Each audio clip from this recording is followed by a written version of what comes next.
오늘 우리에게 주신 하나님 말씀은 창세기 15장 6절에서 10절 그리고 17절에서 18절까지 말씀을 함께 나누도록 하겠습니다.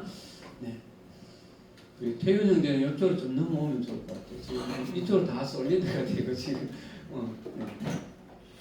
자, 창세기 15장 6절에서 10절 그리고 17절에서 18절 이렇게 말씀을 읽도록 하겠습니다. 다 읽으면 좋은데 시간 관계상 자, 제가 6절 읽습니다. 교독하겠습니다. 아브라함이 여호와를 믿으니 여호와께서 이를 그의 의로 여기시고 또 그에게 이르시되 나는 이 땅을 내게 주어 수를 함께하고 너를 갈대아인의 우르에서 이끌어낸 여호와니라. 그가 이르되 주 여호와여 내가 이 땅을 소유로 받을 것을 무엇으로 알리이까? 여호와께서 그에게 이르시되 나를 위하여 3년 된 암소와 3년 된 암염소와 3년 된 수장과 사비둘기와 지비둘기 새끼를 가져올지니라. 아브라함이 그 모든 것을 가져다가 그 중간을 쪼개고 그 쪼갠 것을 마주 대하여 놓고 그 새는 쪼개지 아니하였으며 17절로 갑니다. 해가 여러분들 시작. 해가 져서 어두울 때 연기나는 화로가 보이며 타는 횃불이 쪼갠 고기 사이로 지나가다. 18절 같이요. 그날에 여호와께서 아브라함과 더불어 언약을 세워 이르시되 내가 이 땅을 애굽 강에서부터 큰 강 유브라데까지 내 자손에게 주노니. 아멘. 잘 지내셨습니까? 네. 오늘 조금 많이 빠졌네, 그죠? 네. 우리 중고등부 친구들이 특히 다 어디 갔나? 네, 자 우리 앞뒤 작업을 한번 봅시다. 네, 인사합시다. 잘 오셨습니다. 네, 환영합니다. 네, 말씀에 집중합시다. 네, 말씀에 집중하세요. 저는 여러분들 기도 덕분에 필리핀에 잘 다녀왔고요. 기회가 될 때 가족들 이야기들 좀 같이 나눌 수 있으면 좋겠습니다. 벌써 1월 13주가 됐다, 그죠? 달력 아직도 작년 달력이네. 하여튼 올 한 해 또 시작해서 벌써 3주가 흘러가는데 또 주어진 시간과 상황 속에 최선을 다하며 승리하는 삶을 사는 여러분들 되면 좋겠습니다. 자, 우리는 2주 전에 원래 첫 주에 창세기 15장으로 와서 말씀을 묵상을 하기 시작했습니다. 아브라함을 택하신 하나님께서 아브라함이 현실적인 어려움 때문에 두려워하고 있을 때나 또는 그것으로 인해서 믿음이 흔들릴 때 하나님은 그에게 찾아오셨고 그에게 말씀하시면서 끊임없이 그를 격려하시고 위로해서 그를 다시 하나님 나라의 그 회복이라고 하는 창조일의 가장 큰 프로젝트로 계속해서 그를 이끌어 오고 계시는 하나님을 우리는 묵상했습니다. 그리고 그 하나님 나라 프로젝트라는 이것이 언약이라는 것으로 드러나고 있는데 그 언약은 1번 마스터 플랜을 다 보여주신다. 2번 점진적으로 드러내신다. 몇 번이에요? 2번이라는 거예요. 점진적으로 드러내신다. 오늘도 그것을 조금 더 구체적으로 드러내시는 것을 또 볼 수가 있죠. 자, 오늘 여러분 이어지는 창세기 15장의 후반부 말씀으로 자, 같은 제목입니다. 읽읍시다. 시작. 하나님 나라 그 비전을 보라. 현실을 넘어가 지금 빠져있는 계속 현실을 넘어 그 비전을 보라. 여러분 현실과 비전에는 상당한 간극이 있어요. 그것을 넘어서서 비전을 보아야 하는 것이죠. 자, 오늘 말씀의 앞부분은 조금 어려울 수 있습니다. 여러분들은 충분히 잘 이해를 하실 수 있을 것이라고 제가 믿습니다. 여러분, 아브라함이 두려움 가운데 있을 때 자신을 찾아와서 내가 너의 방패다, 내가 너의 상급이다라고 위로하시는 그 하나님으로 인해서 그리고 너의 친자를 통하여서 민족을 이룰 것이라는 말씀으로 인해서 아브라함은 다시 믿음의 줄을 잡습니다. 그런데 여러분 이렇게 다시 아브라함이 붙잡은 이 믿음이라는 것은 신구약 전체를 관통하는 실로 여러분 엄청난 것이라고 오늘 본문 6절이 말해주고 있어요. 자, 다시 여러분 이렇게 아브라함이 다시 붙잡은 그 믿음이라는 것이 구약에서부터 신약 전체를 관통하는 엄청난 것이라고 오늘 6절이 가르치고 있다는 거예요. 자, 6절 말씀 여러분 읽어봅시다. 6절. 자, 의미를 생각하며 시작. 아브라함이 여호와를 믿으니 여호와께서 이를 그의 의로 여기시고, 아브라함이 여호와 하나님을 믿는 그 믿음을 보시고 그 믿음으로 인하여 그를 어떻게 여겨주신다고요? 의롭다라고 여겨주신다는 거예요. 여러분 여기서 여겨주신다는 말의 원어는 여러분 하샤브인데, 그렇게 간주해준다, 그렇게 생각해준다, 그렇게 계산해준다는 의미예요. 한마디로 말하면 여러분 이것을 네 글자로 뭐라 말합니까? 이신칭의라고 하는 거죠. 믿음으로 의롭다고 칭함을 받는다는 거예요. 여러분 이 부분을 사실 조금 더 명확하게 표현하면, 하나님께서 아브라함의 믿음을 보시고 여기서 의롭다 간주해준다는 의미는 의로운 의의 옷을 덧입혀준다는 의미예요. 의를 덧입혀준다는 거죠. 예. 그러니까 아브라함에게 의의 옷을 덧입혀주셔서 그를 의롭다라고 간주해 주신다는 거예요. 자, 지난번에 여러분 제가 말씀드렸는데, 오늘 본문에서 보는 것처럼 성경은 한결같이 구약에서부터 신약에 이르기까지 믿음으로 구원받는 이신칭의의 복음의 진리를 한결같이 말씀하고 있다는 거예요. 자, 여러분 오늘은 이 성경에 사실은 믿음으로 의롭다 이 표현이 여기 처음 나오거든요. 성경에 처음 등장해요.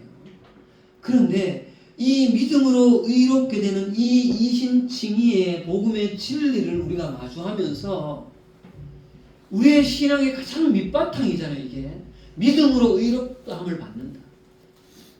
자, 그럼 여러분 여기서 우리는 한 단계 이제 조금 더 나아가는 질문을 해볼 필요가 있어요. 여러분 그게 무슨 질문인가 하면, 왜 하나님은 우리를 의롭게 여겨주시는 통로로 유일하게 믿음을 요구하시냐는 거예요.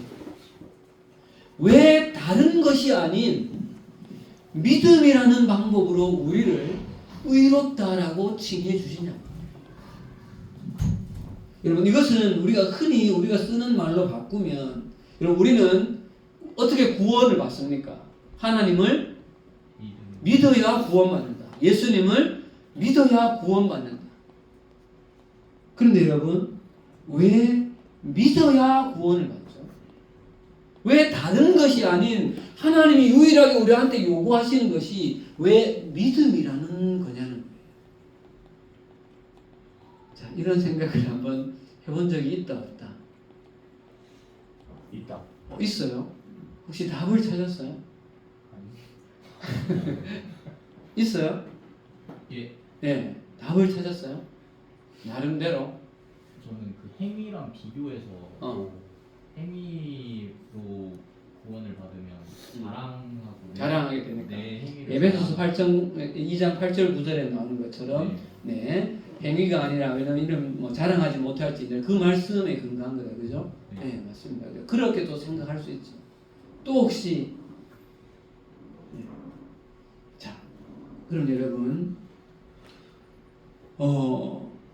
이에 대한 이유는 여러분 사실 여러 가지를 생각할 수 있는데, 제가 찾은 해답은 굉장히 여러분 의외의 해답일 거예요. 예. 저도 여러분들과 말씀을 벌써 수년 동안 나누었잖아요. 어느 순간에 저한테 이런 질문이 생기는 거예요. 왜 하나님은 믿음을 꼭 요구하실까? 왜 다른 것이 아니고? 예. 저도 그 중에 한 가지 생각했던 게, 이제 우리 현율 형제 했는 것처럼 이제 행위가 아니라 이제 믿음이다. 그럼 왜 꼭 행위가 아니라 사랑이 아니고, 행위가 아니라 소망이 아니고, 왜 믿음일까 하는 거죠.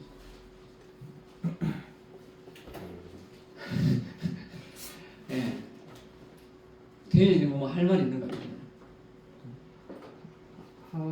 하나님을 믿지 못해서. 믿지 못해서 범죄했기 때문에.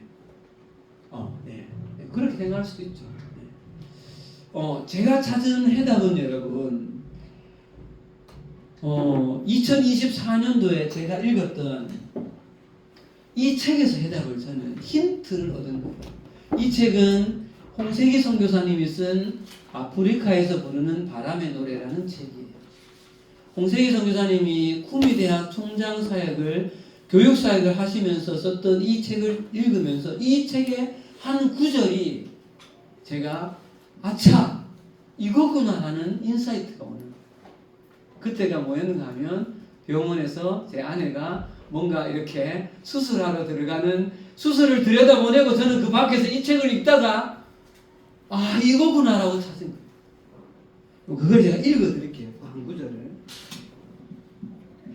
네, 지금 이걸 보려면 안경을 벗어야 돼서 이 책을 두고 제가 썼는 걸 읽어드릴게요.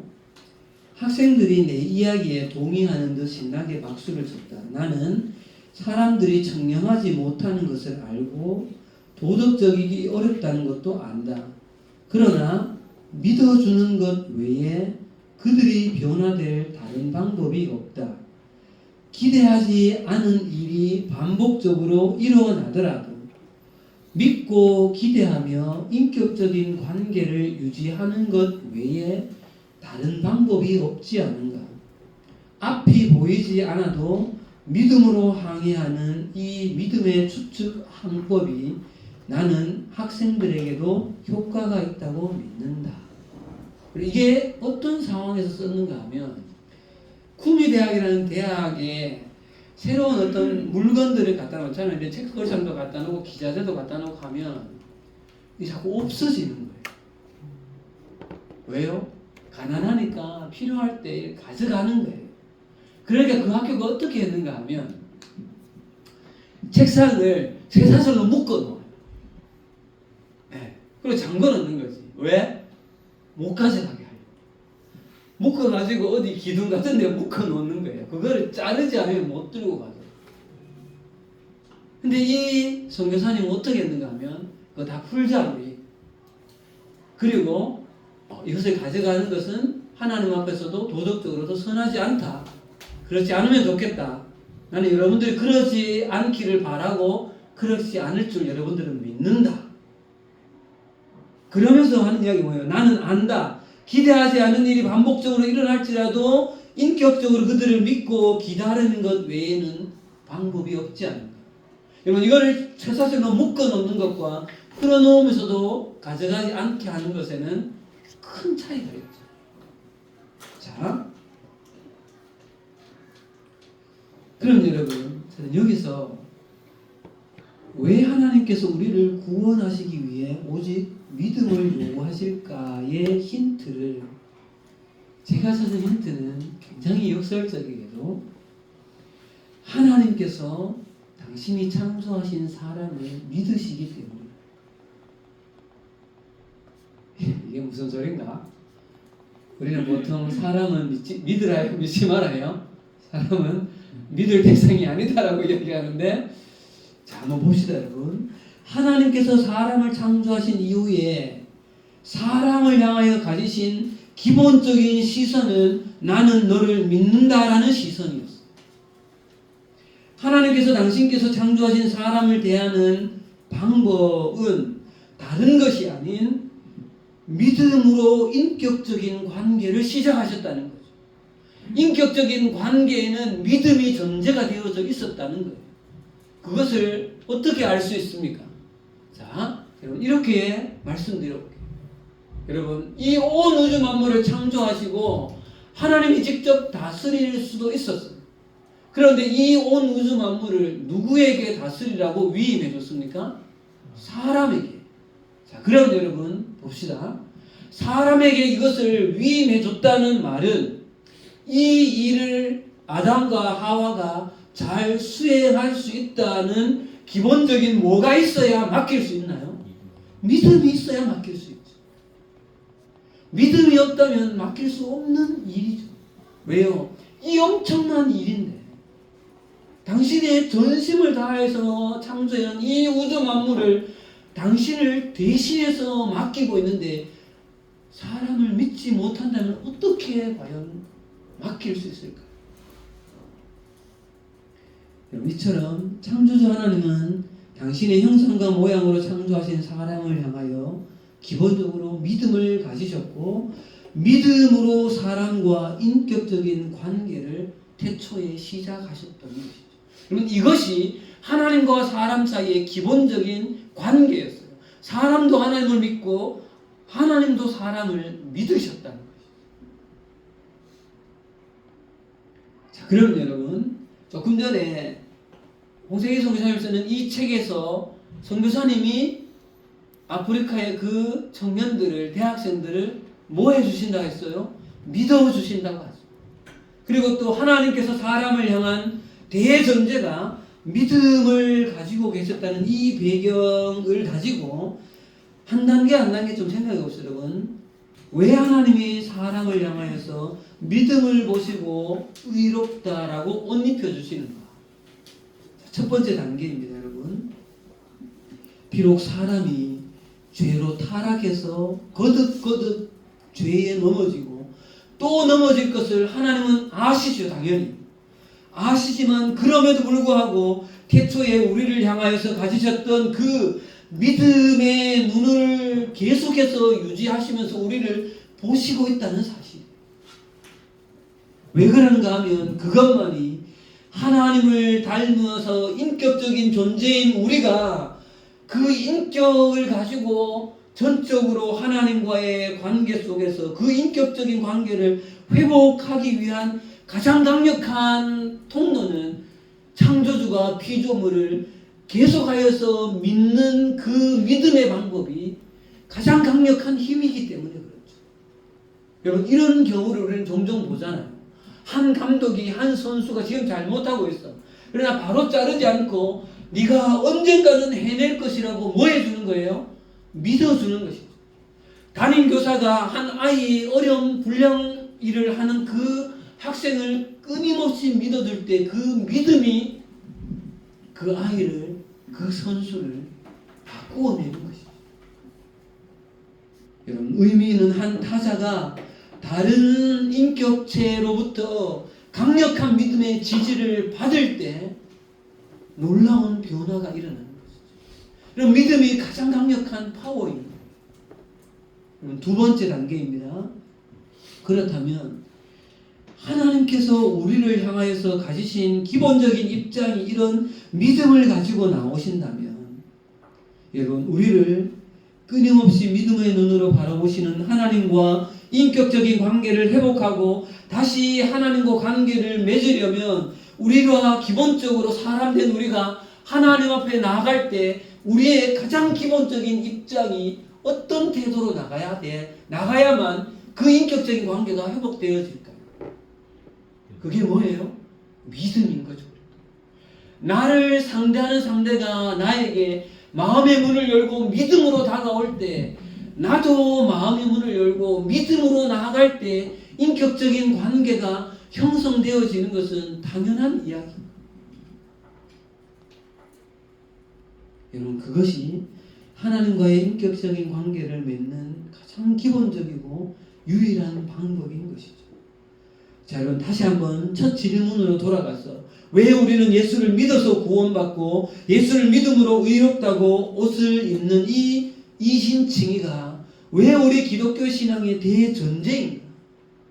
결론적으로는 여러분 바로 창조주 하나님께서 사람을 향하여 가지고 계시는 이 믿음으로 인격적인 관계를 시작하셨던 그것이 가장 근본적인 출발점입니다.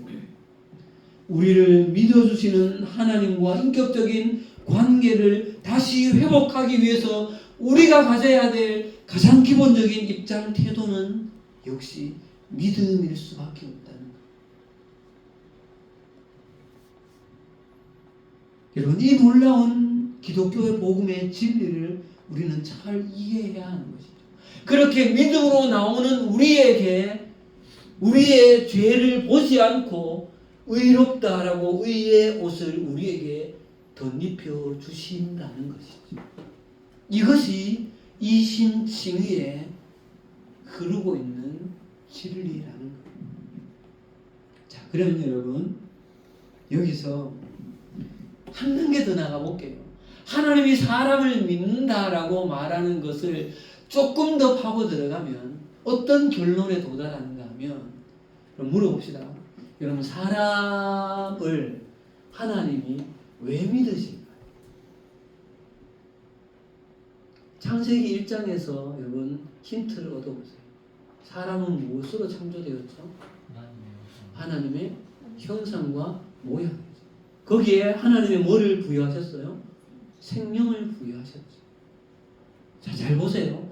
하나님은 당신의 형상과 모양과 생명, 여러분 이거는 하나님이라는 그 삼위일체 당신의 속성에 가장 고귀한 것을 인간 전체에게 부여하신 거예요.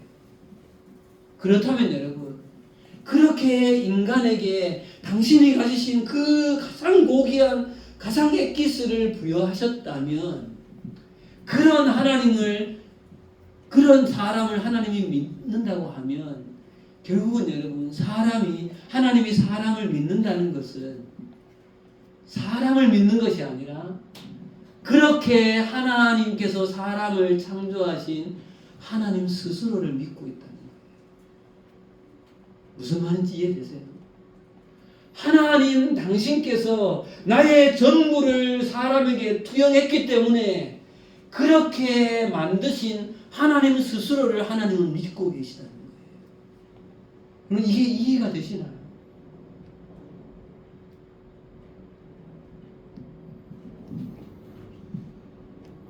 이해가 좀 잘 안 되는 것 같은데 이해가 되세요? 우리가 뭔가 어떤 물건을 만들잖아요. 나의 가장 최선의 것을 불어넣었기 때문에 이것에 대한 자부심이 나한테 있는 거잖아요. 그것을 누가 했기 때문에? 내가 나의 최선을 넣었기 때문에. 하나님은 당신이 가지신 최선의 것을 인간에게 넣으셨기 때문에 인간 스스로의 어떤 것이 아니라 그것을 만드신 하나님은 믿고 계시다는 것이죠.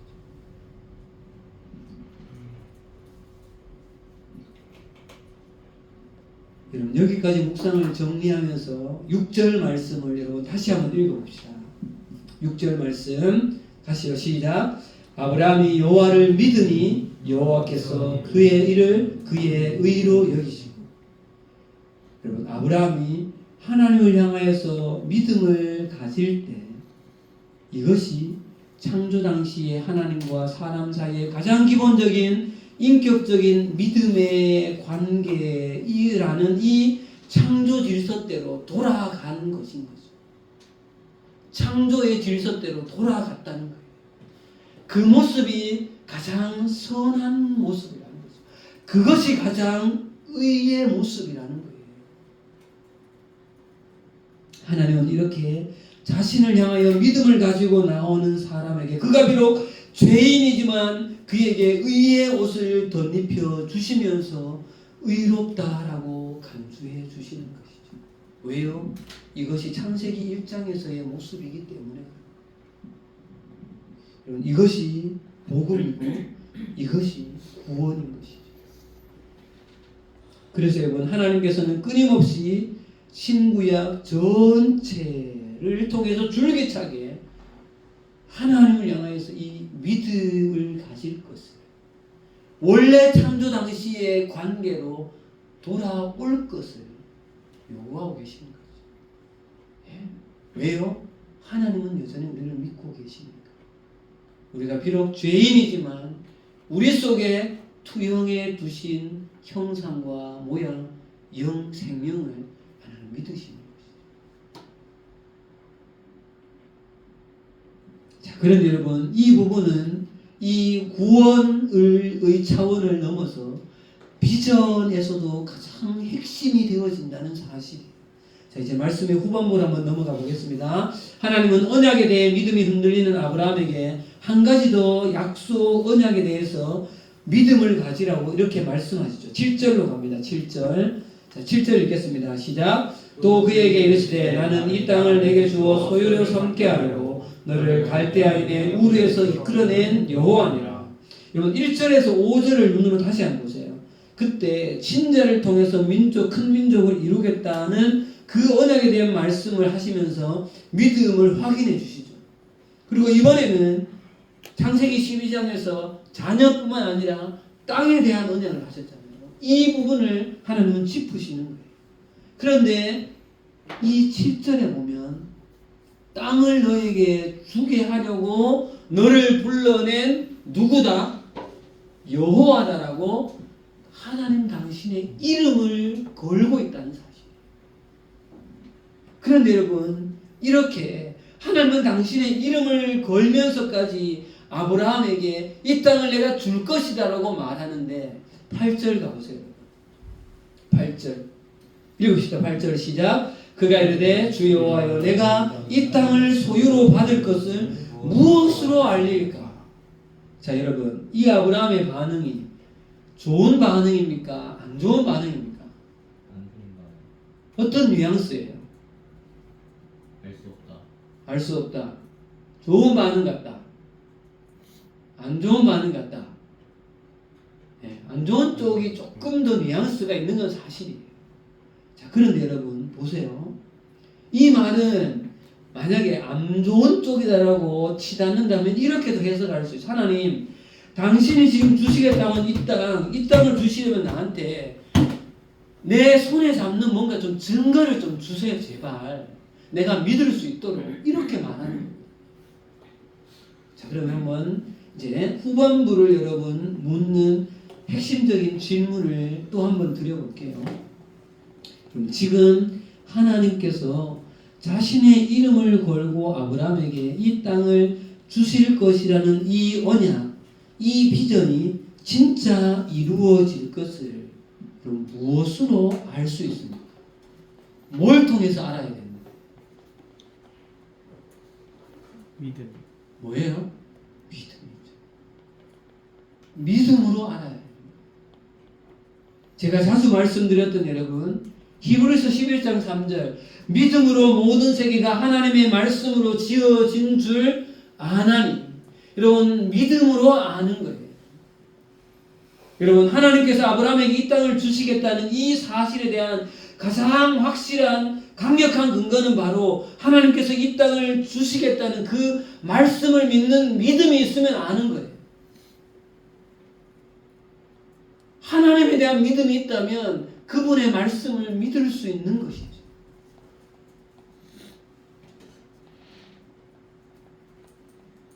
여러분, 7절을 다시 보면 하나님께서 왜 당신의 이름을 거냐고.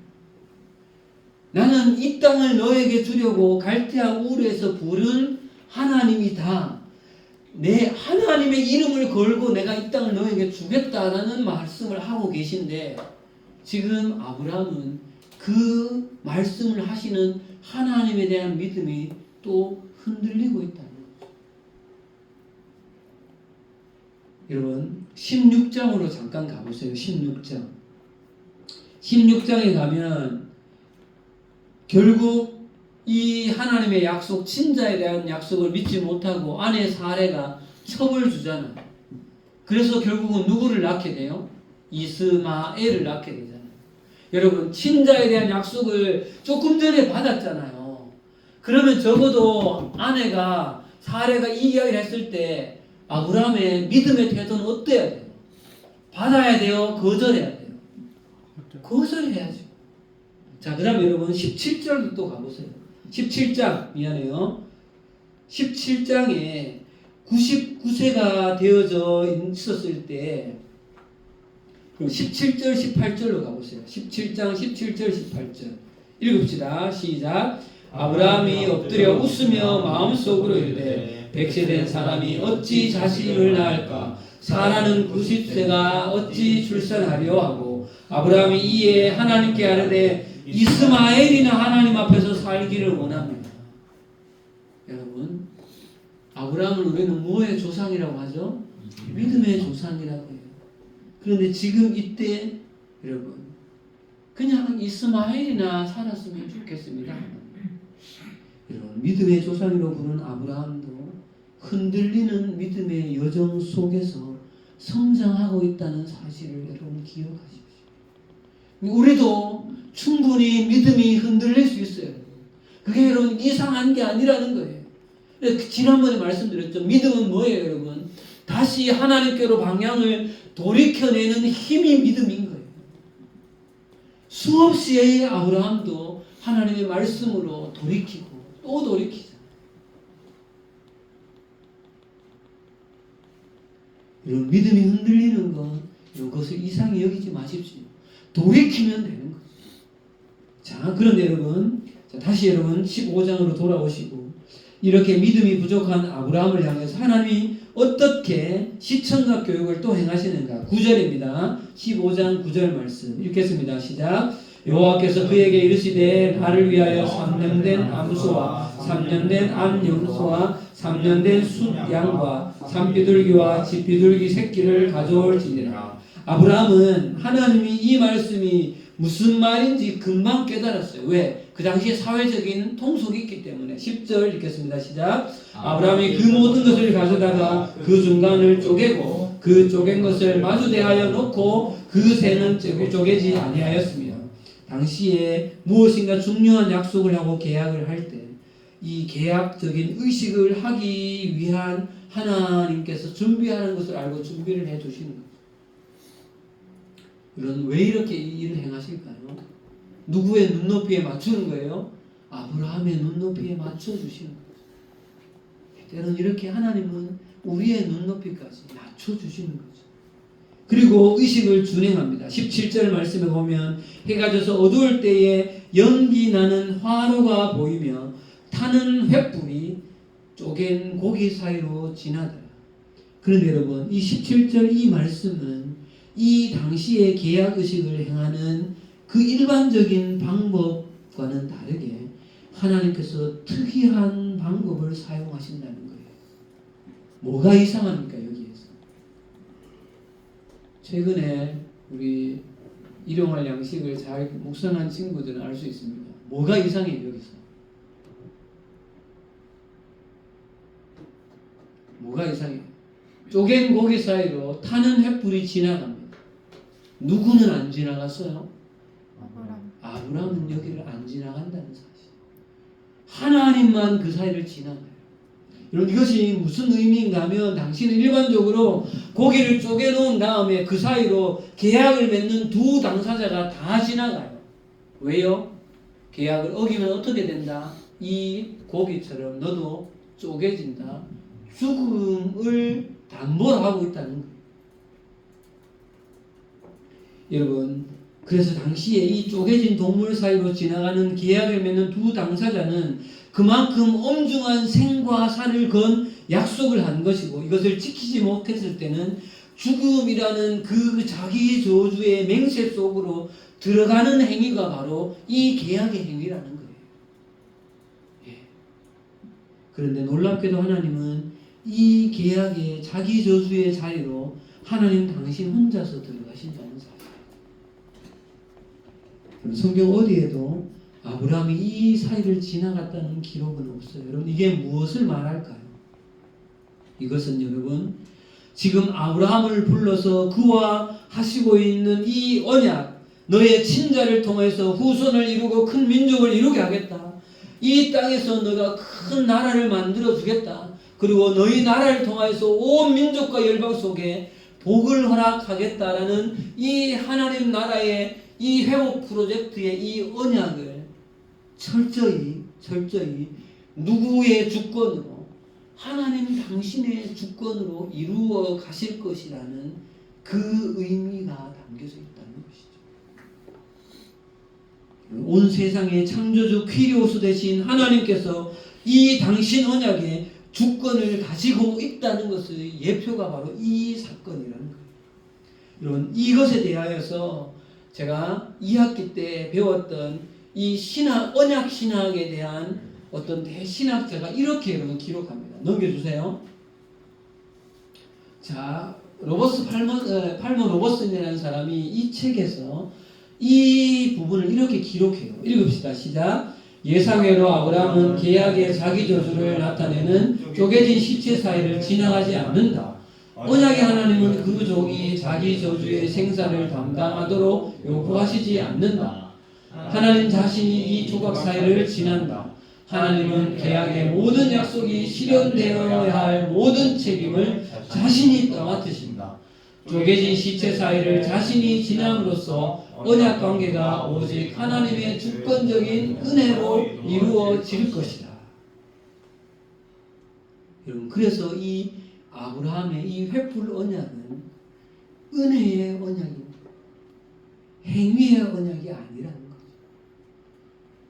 여러분, 그것이, 그리고 이 아브라함의 이 횃불 언약은 언제 여러분 완성되어집니까?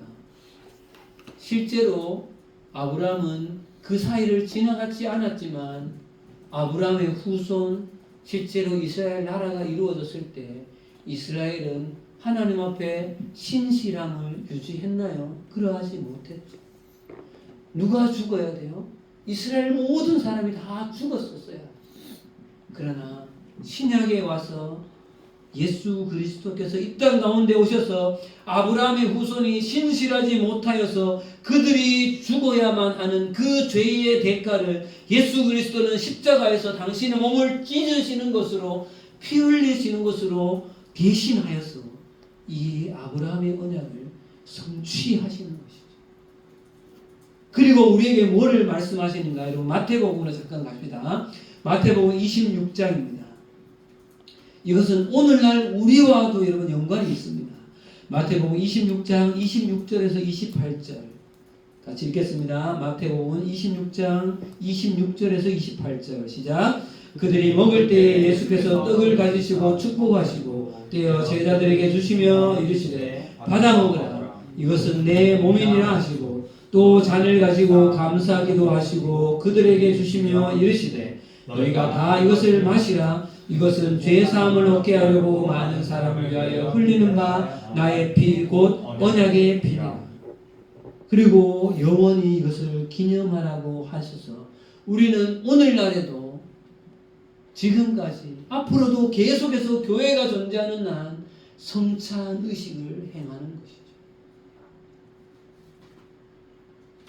그래서 우리는 여러분 성찬에 임하면서 창세기 이 아브라함의 때에 아브라함과 맺으신 이 피의 언약을 신실하게 하나님 당신이 주권적으로 성취하신 이 예수 그리스도의 십자가의 사건을 기억하며 우리는 이 성찬의 예식에 동참해야 하는 것이죠.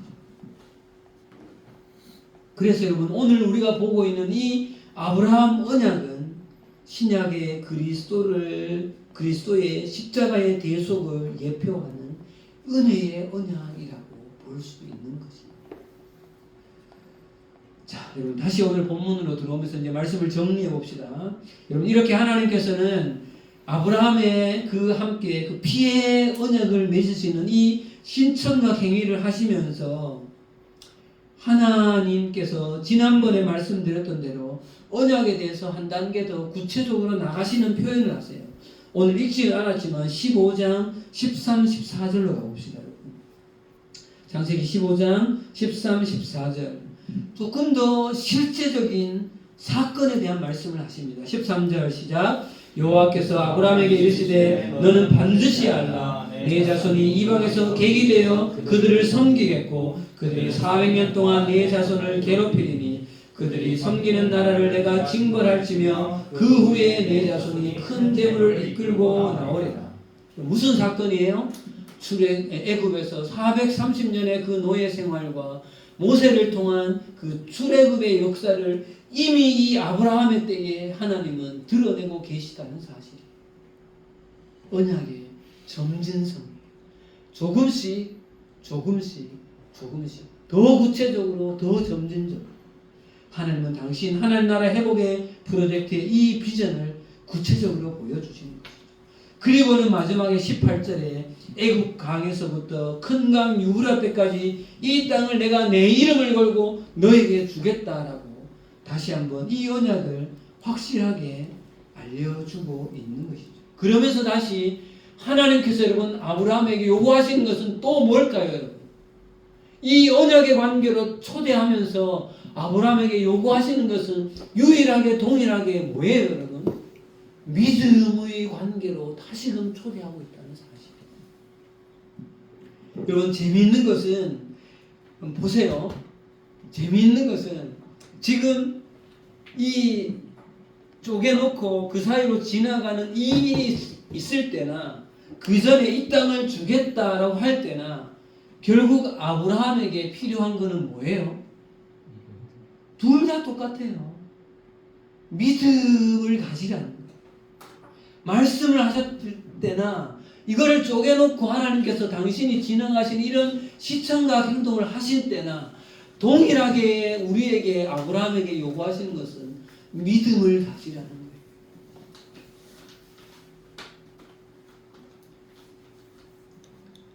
하나님 앞에 설 때 우리에게 요구되어지는 것은 결국 믿음인 거죠. 그럼 이제 말씀을 마칩시다. 사랑하는 여러분, 지금 우리는 하나님의 나라 현실을 넘어 그 비전이라는 비전을 보라는 제목으로 오늘 두 번째 말씀을 나누었습니다.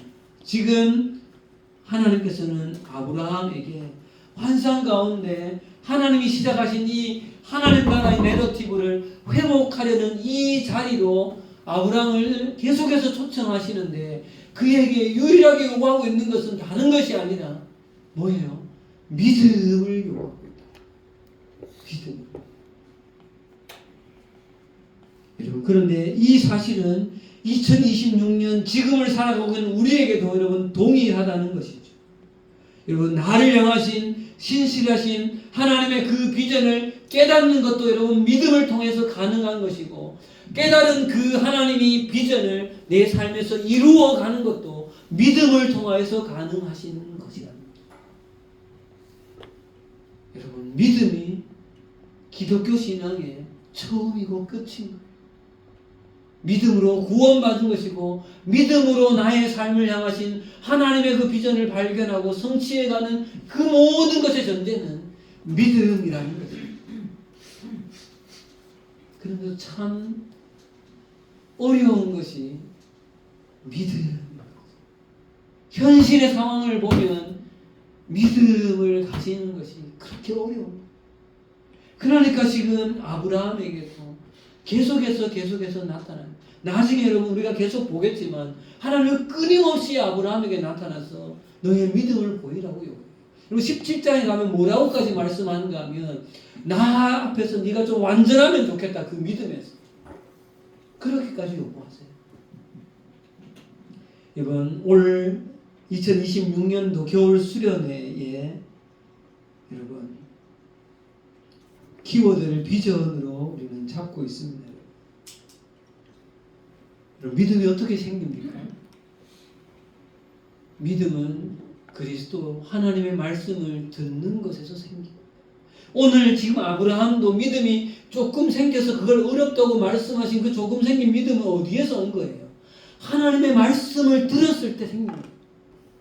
여러분, 말씀을 듣는 것, 말씀을 읽는 것, 말씀을 묵상하는 것, 여러분 그것이야말로 믿음이 생기는 유일한 통로라는 거예요. 여러분, 다른 것이 없어요. 그래서 우리는 끊임없이 성경에 우리의 목숨을 걸어야 하는 것이죠. 여러분, 현실을 넘어 하나님 나라의 비전을 볼 수 있는 유일한 길은 믿음인데 그 믿음을 주는 통로는 말씀이에요. 여러분, 이렇게 생각하기 쉬워요. 하나님이 아브라함처럼 짠 하고 나한테도 나타나셔서 누구야 이런 걸 한다 막 믿음 말씀해 주시면 내가 믿을 것 같죠. 아브라함이 진짜 그게 없었어요? 있었다고요.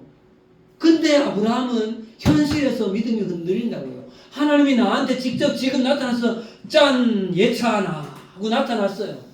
그렇다고 예찬이가 평생 믿음이 흔들리지 않을까요? No, 그렇지 않다는 거예요, 여러분. 여러분, 그러한 것을 기대하지 마세요. 여러분, 하나님의 계시는 이제 완전하게 끝났어요. 여러분, 이 계시의 말씀이 하나님 말씀인 거예요. 그것을 레마의 말씀으로 나의 것으로 받는 것은 내가 이 말씀과 씨름할 때 하나님이 은혜를 주신다는 것이죠. 여러분 제가 여러분들에게 비전을 발견하십시오라고 말하는 것은 수련회 때 막 굉장한 환상을 보라는 말씀을 드리는 게 아니에요. 이 말씀 한 구절이 나에게 다가와서 내 삶의 방향이 큰 틀에서 어느 것이 의 방향으로 잡아가는가 그 큰 틀을 보라는 거죠. 그래서 이번 수련회가 우리의 믿음이 더 견고하여지고 올 한 해를 그 믿음으로 비전을 바라보는데 우리 모두가 좀 포커스를 맞추었으면 좋겠습니다. 기도하겠습니다. 하나님 아버지 은혜를 감사합니다. 오늘 우리에게 허락하신 이 아브라함의 이 창세기 15장의 말씀을 보면서 우리가 구원받는 것도 믿음이지만 우리의 삶에서 우리를 향하신 하나님의 뜻 비전을 발견하는 것도 실현하는 것도 우리에게 믿음이 가장 유일한 방법이라는 것을 다시금 깨달으며 사랑하는 청년들이 현실의 상황의 벽을 넘어서서 믿음으로 하나님의 나라의 그 꿈을 발견하는 우리 사랑하는 청년들 될 수 있도록 인도하여 주시옵소서. 예수님 이름으로 기도합니다. 아멘. 아멘.